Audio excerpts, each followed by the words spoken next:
350페이지죠. 계약 해제 효과. 이 해제 효과 가장 중요한 부분이기도 해요. 해제의 효과. 자, 먼저요.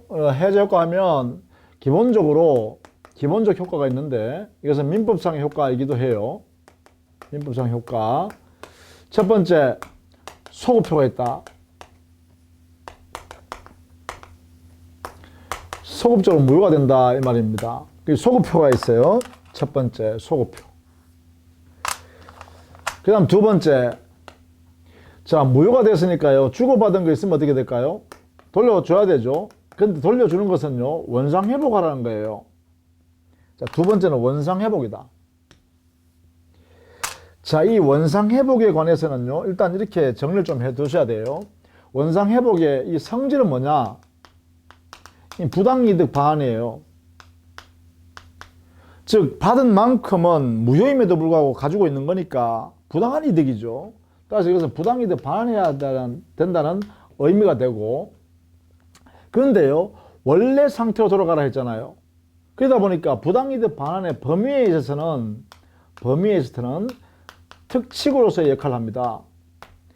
자, 이게 의미를 좀 이해해 두셔야 돼요.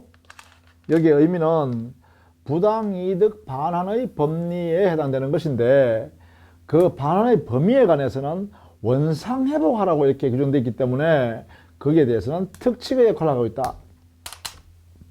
원래는 뭐예요? 부당이득은 선의의 수익자이면 현존 이익으로 반환하고요. 또 악의의 수익자이면 이렇게, 그러면 전부 배상해 줘야 되죠. 즉 상대방한테 손해난 만큼 전부 다 배상해 줘야 돼요. 이게 이제 원칙인데, 여기에 원상회복이라는 것은 어떤 의미냐? 여기는 아무런 제한을 두지 않고 있어요.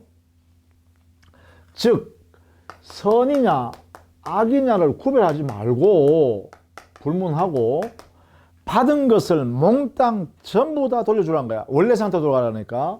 원상회복이니까 전부 반환이면 전부 반환.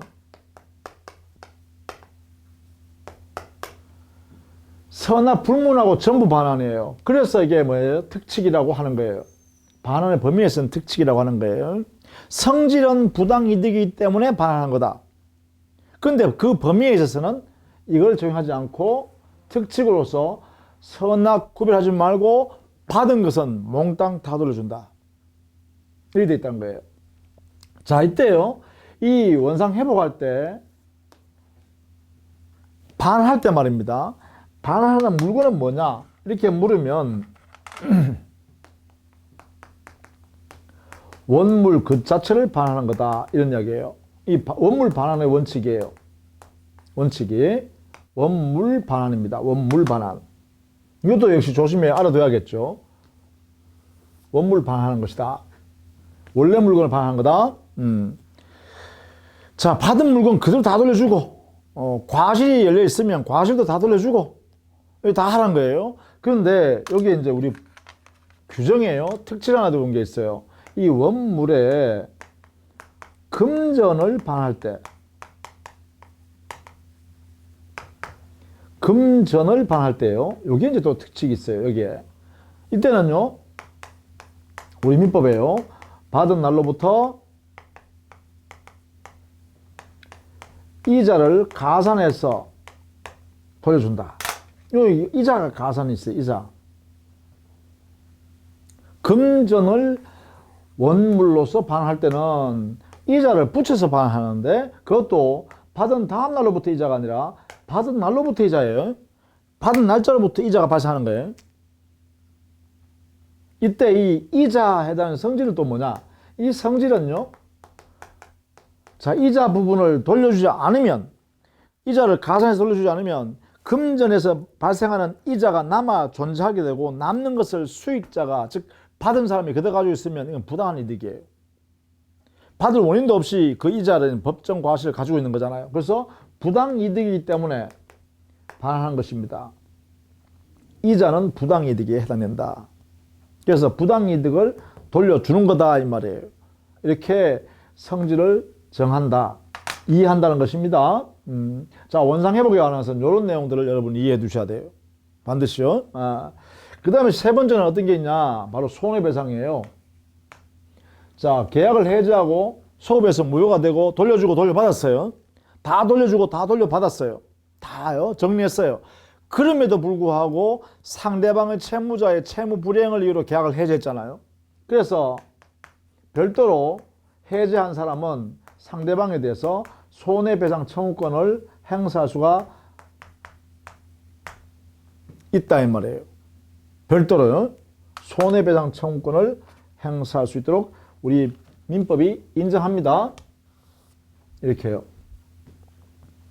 물론 이때 손해배상은요, 성격상 이게 성질, 손해배상의 성질은 채무 불이행 때문에 하는 거죠. 채무 불이행으로 인한 손해배상이고, 그러기 때문에요, 채무 불이행 때문에 손해배상하는 거야.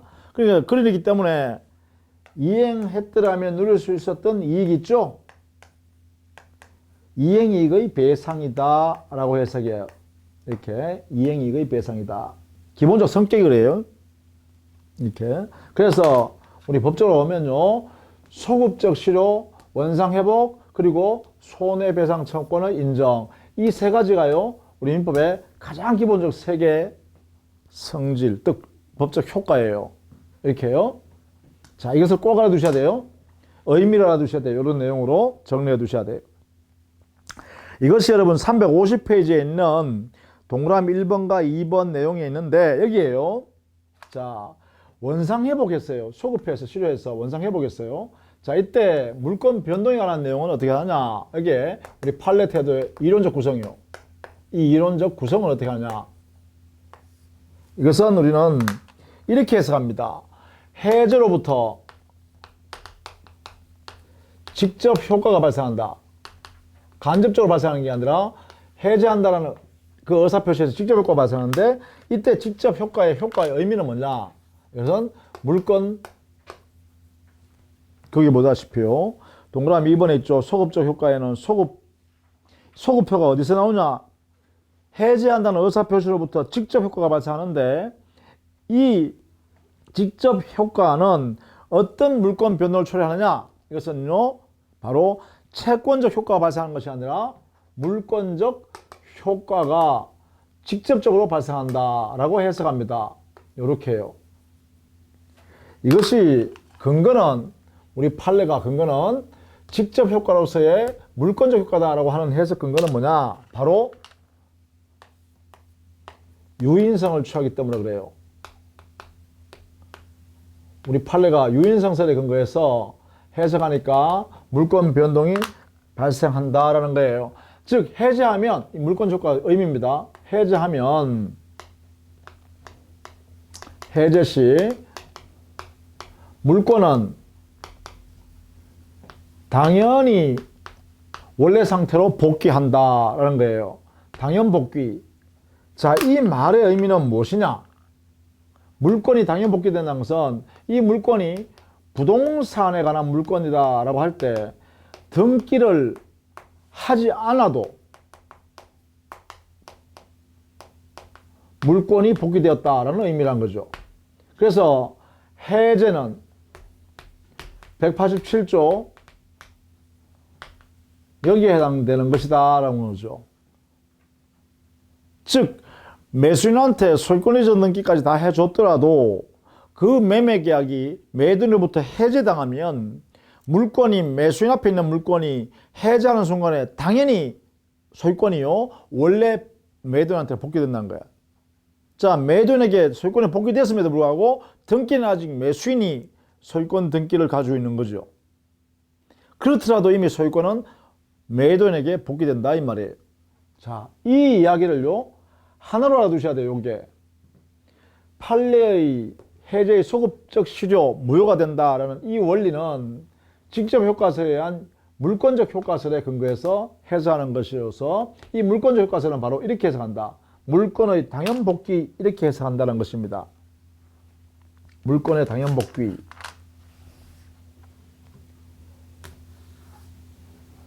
그 물권의 당연 복귀는 어떤 의미냐라는 것은 바로 이런 의미죠. 등기하지 않아도 당연히 물권이 복귀되어 있다. 예컨대요. 이렇게 볼까요? 자, 갑의 건물 소유권을요, 을한테 매매를 통해서 대금을 받고 소유권 이전 등기를 했습니다. 등기 이전.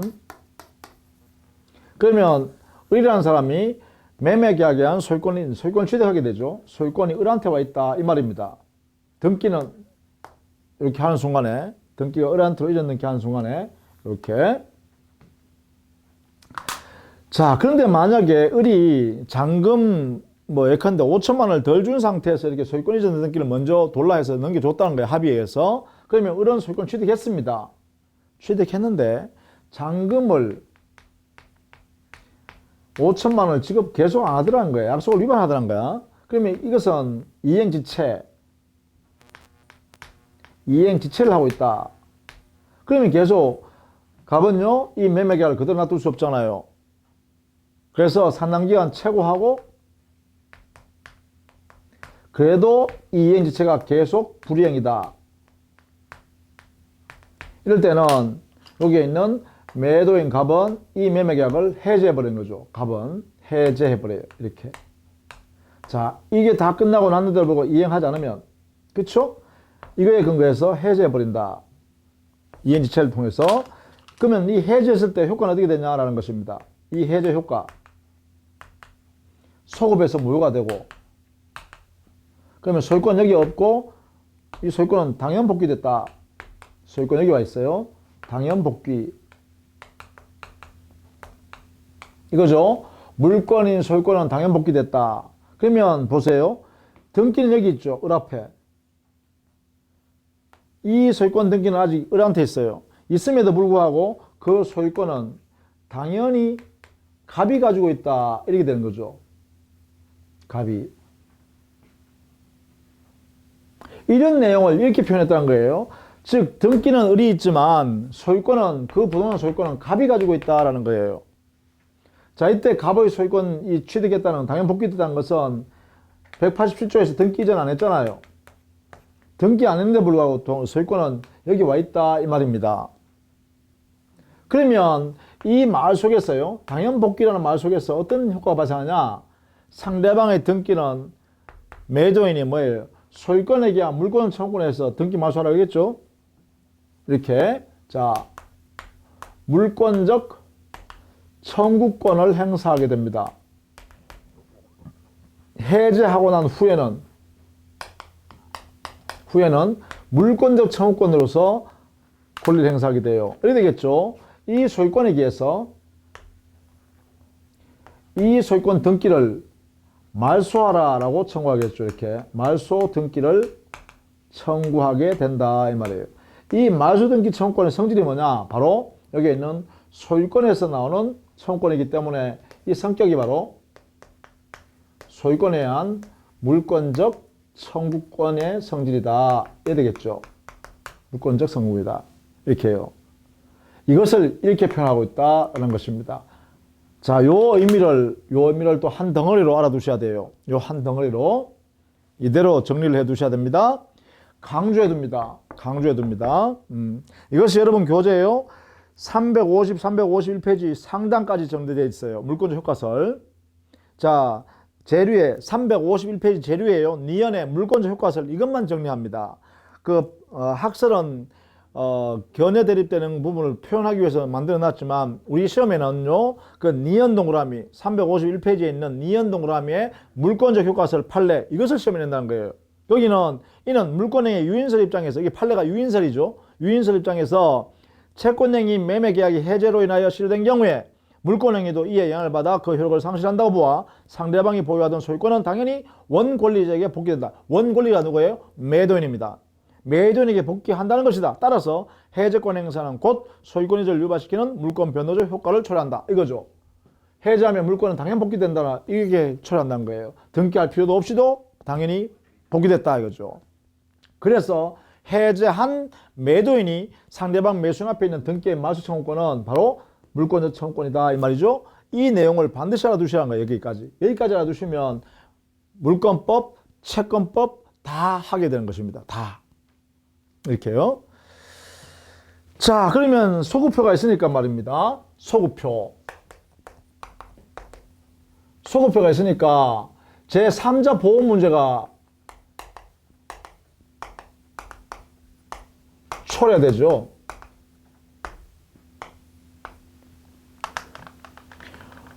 제3자는 보호를 어떻게 할 거냐라는 문제가 생겨요. 이때 제3자란 것은, 자, 거기에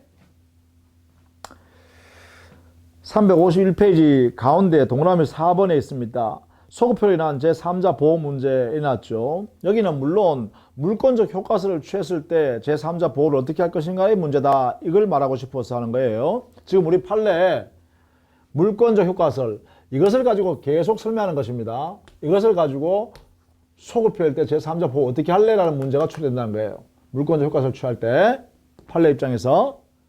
자, 이때 이 제3자의 의미는 뭐냐? 해제 대상인 계약을 기초로 해제된 계약을 기초로 새로운 이해관계를 맺은 사람입니다.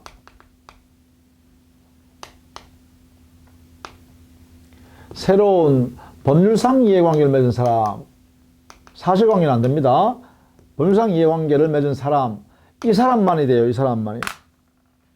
자, 새로운 이해관계, 기초로 해서 새롭게 이해관계를 맺어야 되죠. 이 사람만이 제3자입니다. 그러면 상속인 같은 사람은 여기 제외된다. 상속인, 계약 당사자의 상속인은 제외됩니다. 그리고 거래한 제3자로부터 다시 거래한 전득자 제외됩니다. 그렇죠?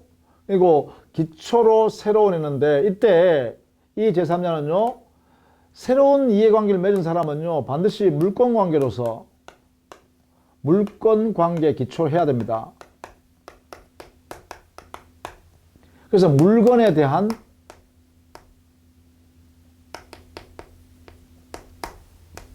이해관계가 있어야 되죠. 물건에 대한 이해관계요. 물권관계가 기초돼야 되기 때문에 그렇습니다. 여기 이해관계는 종부적 권리를 취득해야 된다는 거죠. 그러니까 물권관계를 취득했다 이런 관계예요. 아니면 대항력이 있는 제3자, 대항력 갖추고 있는 임차권자등 이렇게 돼야 되죠. 자, 이런 경우에 제3자가 된다라는 것입니다. 자, 그 다음에 이 제3자는요, 해제하기 전에 거래한 첫 번째, 해제하기 전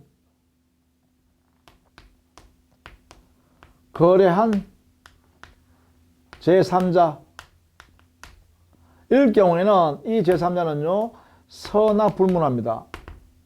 즉, 해제 대상인 채무불이행이 존재한다는 사실을 알면서 계약했던, 채무불이행이 존재한다는 사실을 모르고 계약했던 관계없습니다. 선악불문한 제3자입니다. 모두 보호합니다. 이렇게 선악불문해요. 그런데 만약에 해제하기 후에 그 다음에요, 그 상대방의 등기 말소하기 전에 이 두 사람, 이 사이에 거래한 제3자일 때요, 이래 되면 어떻게 되냐라는 것입니다. 이럴 때는 해제했다는 사실을 모르고 거래한 사람이어야 돼. 해제 후에 거래한 제3자이기 때문에 요 사이에 거래한 사람이니까 제3자는요, 자, 여기 해제했다는 사실을 몰랐는 제3자만 보호합니다. 이렇게. 자, 요 두 가지를 제3자 보호 범위라고 해석해요. 이렇게요. 해제하기 전에 거래한 제3자일 때는 선악 따지지 않는다. 채무불이행이 있다는 사실을 따지지 않는다. 무조건 보호한다. 그러나 해제 후에 거래한 제3자일 때는 해제했다는 사실을 모르고 거래한 제3자여야 한다. 예를 들면요, 이 의미를 잘 알아두셔야 됩니다. 제3자 보호 문제는 잘 알아두셔야 됩니다. 자, 만약에 말입니다. 이렇게 갑이 건물 소유권을 을에게 등기 전 해줬습니다. 등기 전.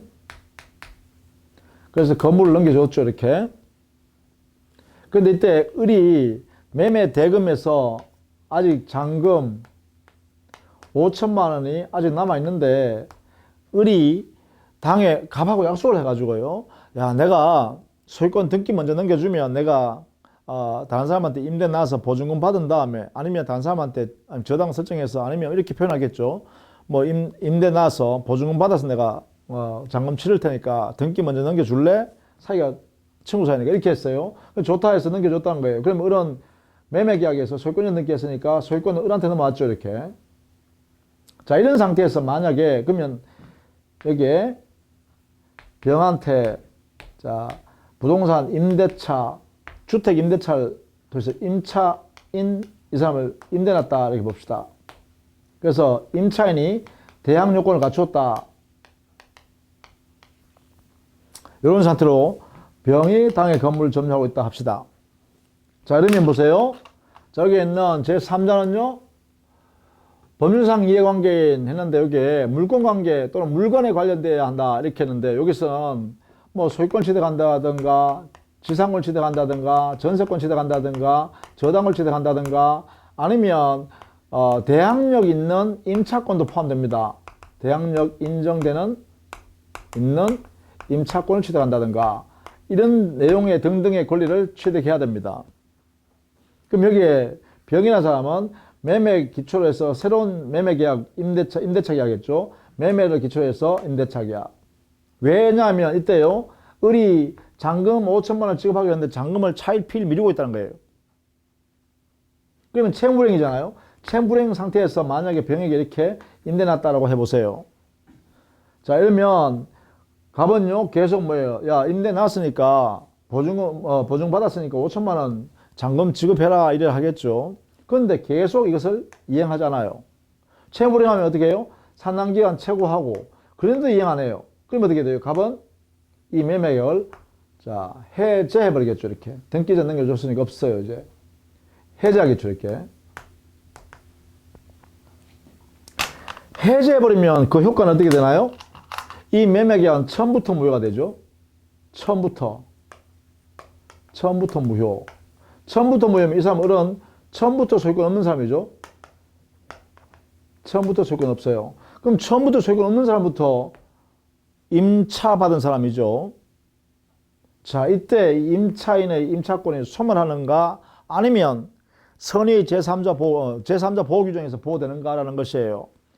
병이 말입니다. 여기에 잔금 5천만 원을 지급하지 않고 있다. 채무불행이라는 사실을 알고 받았던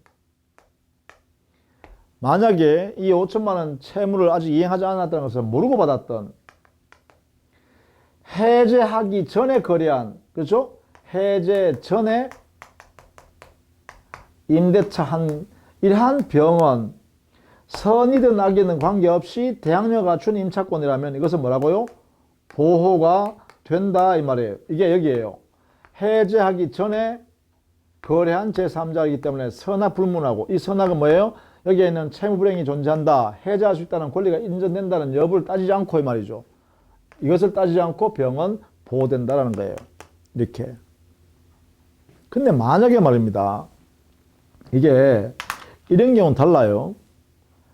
자, 이 을이라는 사람이 잔금 5천만 원 지급하기로 약속을 했는데도 불구하고 먼저 소유권 넘겨주고 말이죠.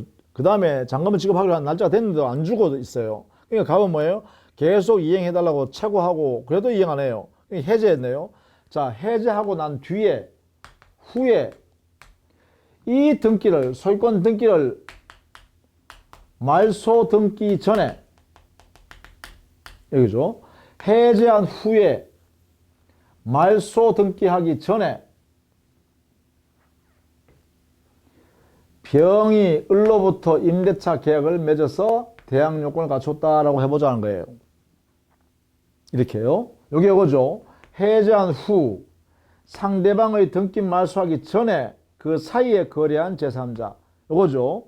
해제한 후 을 앞에 등기 전 해주는 이 등기를 말소하기 전에 이 사이에 거래한 병 아직 등기 말소하지 않았으니까 의리 소유권자라고 등기되어 있는 상태죠. 그러니까 이때 병이 이 임차권 대항력을 갖췄다면 이 임차권이 보호되려 그러면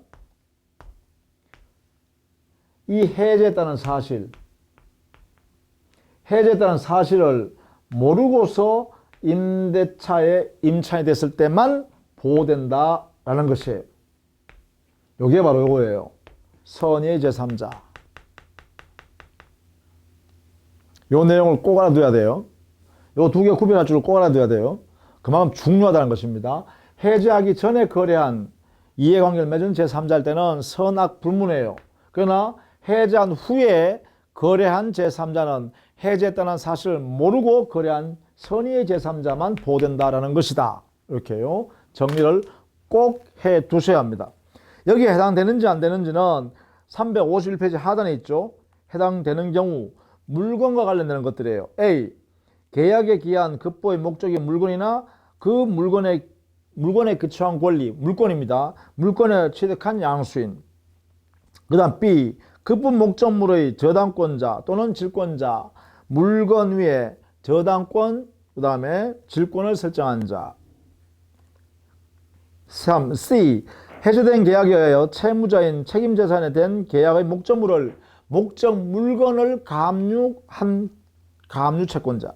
물건을 압류했죠. 계약의 대상이 됐던 물건을 감유했다. 그죠? 이렇게. 그 다음에 D. 소유권을 취득하였다가 계약 해제로 소유권을 상실하게 된 매수인으로부터 그 계약이 해제되기 전에 주택을 임차하여 대항 요구를 갖춘 임차인. 이거죠. 1번이죠. 1번. 그죠? 여기에 소유권 이전 등기 한 매수인이 소유권 취득한 상태에서 임대 놨다는 거예요. 그런데 이 임대인이 매수인이 아직 잔금을 덜 주어서 채무 불이행을 하고 계속 있었다는 거죠. 그래서 계약을 해제해버렸다는 거예요. 즉 임대차 계약을 통해서 대항력을 갖춘 다음에 해제했다라면 이게 1번이죠. 그러니까 선악 불문하고 제3자가 보호된다. 그러니까 D는 제3자로 보호되는 사람이다 라는 것이죠. 자, 요 내용들을 여러분이 알아두셔야겠다라는 것입니다. 그 다음에 352페이지에 동그라미 요번에 보시면 제3자 보호 확대, 이거는 요거죠. 해제 후 상대방 앞에 있는 등기의 말소를 하기 전에 거래한 제3자의 경우에는 해제했다는 사실을 모르고서 거래한 선의 제3자만 보호한다는 것이죠. 이것은 판례도 그대로 적용되어 있으니까 그대로 정리해 두시기 바랍니다. 동그라미 6번 원상회복 의무. 자, 이게 내용만 쭉 살펴보겠습니다. 자, 거기에 기업, 성질과 범위. 성질은요, 두 번째 줄에 있죠. 법률상 원인을 상실하게 되어 부당이득으로서의 반환, 이걸 하여야 하나, 그 범위는 748조의 특칙으로서 원상회복 의무가 주어지고 있다. 그랬죠. 그러니까 결국은 이런 이야기입니다. 여기에 원상회복 의무인데 범위는, 그것은 결국은 선악불문하고 전부 반환한다는 의미다. 그러면 원상회복의 성질은 뭐냐? 부당이득을 반환한 것이다 하는 거죠. 다만 그 범위에 관해서만 여기에 원상회복이라는 면에서 전부 반환하는 면에서 특칙이다. 왜? 선악불문하니까, 나누지 않으니까. 이래 되겠죠. 자, 그렇게 정리를 해두시면 되겠어요. 그 다음에 니은의 내용은요, 원물 반환의 원칙이죠. 원상회복할 때 돌려줘야 될 게 뭐냐 이렇게 물으니까 내가 받았던 물건 그대로 돌려주면 된다는 거예요. 그게 원물 반환이에요. 이게요.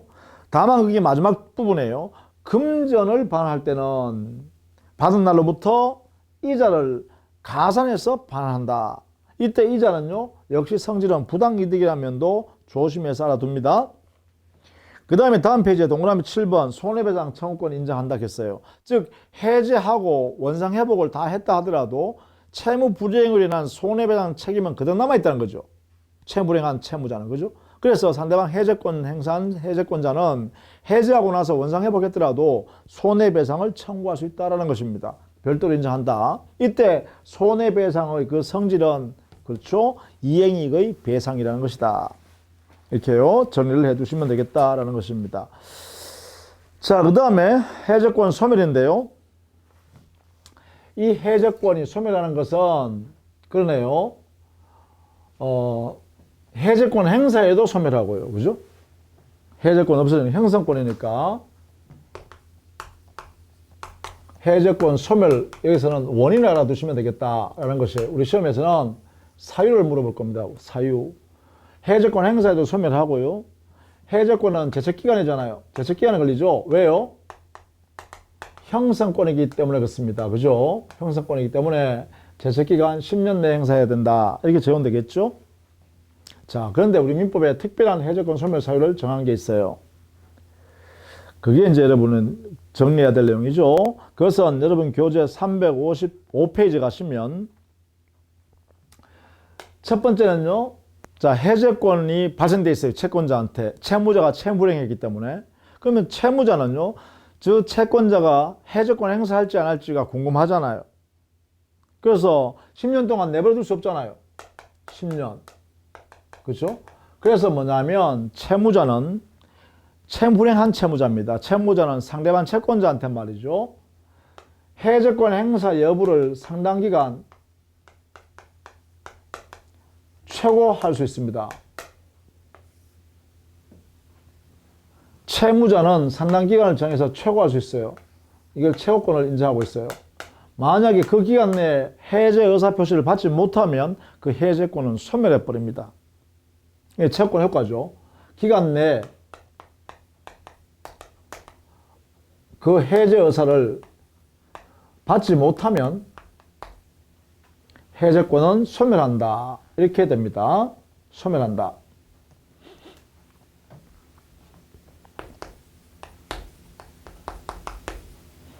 해제권 소멸. 그래서 최고권의 효과죠. 이 첫 번째입니다. 두 번째, 만약에 해제를 하게 되면, 해제권자가 해제를 하게 되면 상대방으로부터 받은 물건이나 권리나 내용은 전부 다 원물 반환을 해야 되죠. 그대로요. 그런데 해제권자가 자기의 잘못으로, 자기의 규체 사유죠. 잘못으로 반환해 줘야 할 그 목적 물건을 훼손했거나, 훼손, 또 멸실했거나, 또 다른 물건으로 개조해서 그것을 원상태로 복구해서 돌려줄 수 없는 상태, 개조를 인하여 반환할 수 없는 경우요. 반환 불가능, 이런 경우죠. 이런 경우에도 역시 해제권 인정할 필요가 없겠죠. 신칙상 당연히 그죠. 해제권자 자신의 잘못으로 해제하고 나면 자기가 받은 물건을 돌려줘야 되는데, 돌려줘야 할 물건을 자기가 부수었다든가, 자기 잘못으로 멸치를 없애버렸다든가, 아니면 개조해서 반환할 수 없는 상태로 만들었다면 그때는 당연히 해제할 수 없도록 해야겠다라는 것입니다. 이것이 두 번째입니다. 그 다음에 세 번째는 행사의 불가분성 때문에 소멸의 불가분성이 있다 그랬죠. 물론 소멸의 불가분성은 임의규정입니다. 당사자 약정으로 별도로 정할 수는 있죠. 이렇게요. 이런 세 가지가 우리 법적으로 우리 특유한 소멸 원인이다. 이렇게 하고 있죠. 자, 이렇게 해서 해제권 행사 모습에 따라서, 그리고 효과, 이런 것들을 쭉 살펴봤어요. 그러면 해지, 마지막으로요. 이제 해지에 대한 논의를 좀 해야겠는데, 해지권 행사요. 이것도 똑같습니다. 해지권의 종류, 유형은 법정 해지권과 약정 해지권이 있을 수 있겠죠. 이렇게. 그러면 법정 해지권은 개별 규정에 있는 게 있고요. 그 다음에 채무 불이행에 따르는 일반적 해지권이 있을 수 있겠죠. 이렇게. 그래서 여기서 우리는 중요한 것은 이걸 본다. 이거죠. 약정 해지권은 해지권의 발생 사유를 약정하는 거죠. 사유 약정. 그 사유 약정된 내용이 발생하면 해지권이 발생하겠죠. 자, 이런 것들이 있다. 그러면 기본적으로 우리가 공부하려는 일반적 해지권, 그죠? 채무 불이행을 요건으로 하는 해지권일 때, 해지권을 대상으로 삼을 수 있는 계약은 기본적으로 계속적 계약이에요. 계속적 계약에 있어서 채무 불이행이 있을 때, 채무 불이행이란 채무자의 잘못에 의해서, 고의과실에 의해서 이행하지 않고 있거나 이행지체 또는 이행 불능 상태를 만들어 버렸을 때죠. 이때 해지할 수 있다라는 것인데, 행사는요. 행사는 그래요. 상대방에 대한 단독행위입니다. 형성권으로서요. 이렇게 쓰겠죠. 그러면 상대방에 대한 의사표시로서 하면 되고, 단독이니까 조건기하 못 붙인다. 그리고 한번 행사하면 처리할 수 없다. 이렇게 되겠죠. 그리고 행사에 있어서는 불가분성이 있다. 그죠? 계약 당사자가 다수일 때, 여러 사람일 때는 행사의 불가분성, 소멸의 불가분성 다 있습니다. 행사하면 효과는 어떻게 되나요? 이것은요, 장래적으로 실효된다. 그죠? 장래적 실효가 된다라는 것입니다. 이게 효과입니다. 효과. 가장 중요한 효과. 그러면 장래적으로 실효되었다라고 할 때 당사자 사이에 거래됐던 법률 관계를 정리해야 되겠죠? 그것을 뭐라 한다? 청산관계로서의 의무가 생깁니다. 청산관계. 물론 채무 불이행을 요건해서 해제권 행사했으니까 채무 불이행에 의한 손해배상은 별도로 성립하겠죠. 이렇게 이런 내용으로 됩니다. 자, 그렇다면 여기서 정리해보면 해제하고 해지하고 차이점이 뭘까? 내용을 보면 거의 비슷하게 전개된다. 그죠? 행사하는 모습에 있어서는 거의 비슷합니다. 이게요. 그러면 해제와 해지를 구별해서 차이점을 정리하는 게 중요하겠다. 그죠? 나머지는 같다라고 보시면 돼요. 그럼 먼저 대상인 계약의 경우는 해제의 경우는 그래요. 일시적 계약이에요. 기본적으로. 일시적 계약에 대해서 채무불이행 있을 때 합니다. 여기도 채무불이행 있을 때. 그 다음에 해지의 대상은 계속적 계약이다라는 것이죠. 이 점에서 가장 큰 특징이 차이가 있습니다. 여기도 마찬가지 채무불이행이죠. 이거는 같습니다. 자, 그 다음에 효과면에서 보면 해제는 소급표에 의하여 원상회복해야 됩니다. 근데 해지는 장래적 효력으로서 청산관계로 정리합니다. 청산 의무관계로 발생한다. 이렇게 되겠죠. 정리한다는 거죠. 정리. 이런 관계로 차이가 있겠죠. 따라서 기본적 차이는요, 이렇게 나눌 수 있겠네요. 그죠? 기본적 차이는 이렇게 나누어서 해석할 수 있겠다라고 합니다. 나머지는요, 같다고 보면 돼요. 행사, 상대방에 대한 의사표시로 단독행위한다. 그 다음에 일방적으로 행사한다. 불가분성이 있다. 똑같습니다. 그렇죠. 따라서 이 내용만 좀 정리를 해두자라는 것입니다. 이렇게요. 정리해두자. 자, 그 정도로 정리하시면 여러분 355페이지에 그 표를 만들어 놨죠. 해제와의 이동, 같은 점과 차이점을 정리해 놨으니까 한번 살펴보시면 되겠습니다.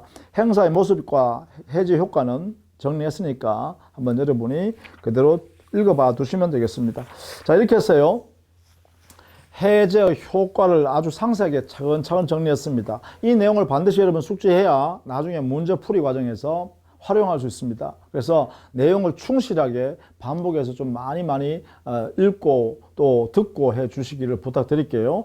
다음 시간부터는요, 매매에 관한 계약이니까요, 이제 계약의 구체적 개별적 내용들을 살펴보도록 되겠습니다. 그때 각각 특징들을, 우리 시험에 자주 나오는 내용들은 여러분 숙지를 해야 됩니다.